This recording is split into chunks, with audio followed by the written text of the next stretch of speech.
Okay, well, first I actually want to comment on the last panel. Dr. Pang, I've got to say, I don't believe the McKinsey, I think it was McKinsey report that could be $3,000 plus per month for individual person's data. I don't believe that. I think it's probably a lot lower, but still it's fascinating and probably the best data marketplace platform that I've seen thus far. And I've been investing in the space specifically for trying to own your own data since 2017. So this is very interesting. I'm excited to see the progress you make. Certainly, let's talk about that. No, so I'm here to talk about media and crypto. Now, it turns out this is a huge topic. It's a huge topic. Why is it such a huge topic? Well, I mean, why am I even qualified to discuss this? So my firm, Wachsman, is the largest communications and PR agency in crypto. We work with media. We're the other side of the coin.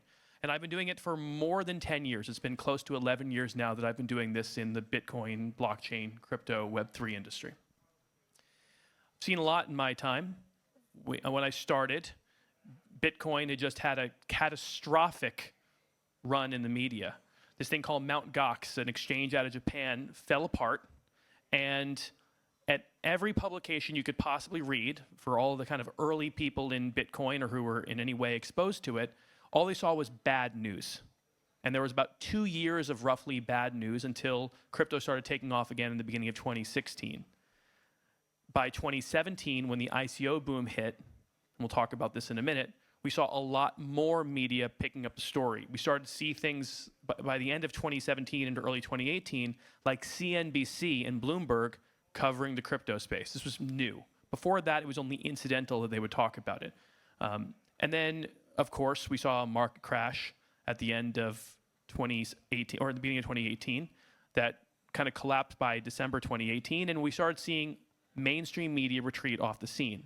They didn't come back until, yes, another bull market in 2021. And of course, in central 2022, we saw mainstream media precipitate the downfall of our industry. And of course, kind of the leg got kicked out in November of 2022 when Ian Allison of CoinDesk wrote his expose about FTX. Since then, we've seen a bit of a rise once again in interest from the media. But as you can see, it's very much based on price, or at least it has been thus far. And this brings me to my principal thesis about media's role in crypto. It should not be just covering the crashes and the booms. So some of the earliest reporters who would cover this space are now some of the ones who are most deeply entrenched in it, whether you know it or not.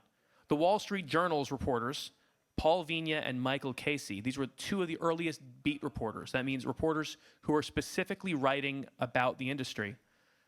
Paul Vigna is kind of now watching a lot of movies, but Michael Casey is here in Singapore fully working on crypto full time. This is one of the first people to actually write about the industry. Another one of the earliest journalists in crypto is a guy named Vitalik, who was one of the first people. He helped found Bitcoin Magazine back in the day. He served as editor-in-chief. He later on did a little thing called Ethereum. We've seen a lot of other journalists take off.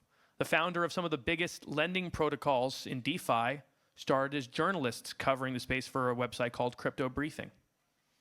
They were reading so much about it and doing so much research on everyone else's projects that they had the pattern recognition to become founders as well. What I've noticed again in my 10 plus years in this industry is that the journalists who cover this space full-time play an outsized role.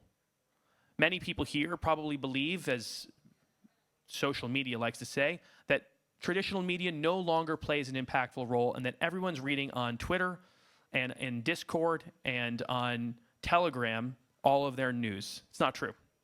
In fact, again, take a look at what happened in 2022.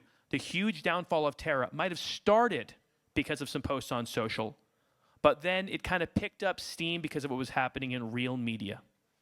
Again, FTX, there were rumors, right, that were kind of spreading on social, but it was great reporting from CoinDesk and then eventually traditional media that led to both the downfall of FTX, but also don't forget, because we were able to go and get rid of Sam Bankman-Fried and his cronies so quickly, we were able to actually have a much faster recovery in this cycle than we've ever had before. And again, I give media a lot of credit for it.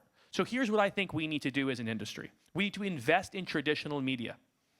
All the DAOs out there should be spending their money to hire and create new media properties hiring real journalists who have worked at many mainstream publications. Those people are out of a job now, many of them. I can promise you this. I can help find you these reporters with their CVs. And you'll be shocked at how low their asking salaries are.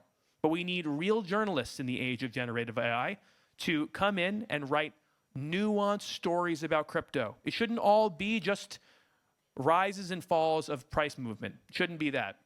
It shouldn't simply be funding announcements from the VCs, some of whom are in this room. It shouldn't be that. There are nuanced, differentiating stories that showcase the difference between one technology and the next.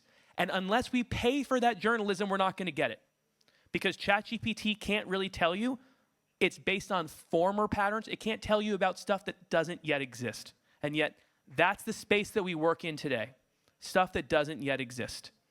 So, please join me in helping create some new media properties. Join me in helping promote these new media properties, and join me in helping make sure that they stay funded, because that is exactly what our industry needs. Real journalism in crypto, far, far into the future. Thanks, everyone.